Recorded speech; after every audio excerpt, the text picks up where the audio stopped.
जी से मिलने मंदोदरी आई, सिया जी से मिलने मंदोदरी आई, सिया जी से मिलने किस कुल में जन्म हुआ है, किस कुल में ब्याही, किस कुल में जन्म हुआ है, किस कुल में ब्याही, कोना राजा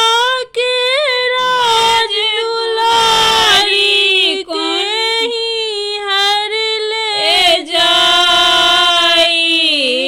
सिया जी से मिलने मंदोदरी आई, सिया जी से मिलने मंदोदरी आई, सिया जी से मिलने जनक कुल में जन्म हुआ है, रघुकुल में ब्याही, जनक कुल में जन्म हुआ है, रघुकुल में ब्याही, राजा दशरथ जी के राज दुलारी, राजा दशरथ जी के राज दुलारी,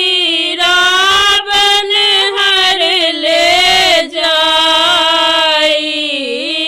सिया जी से मिलने मंदोदरी आई, सिया जी से मिलने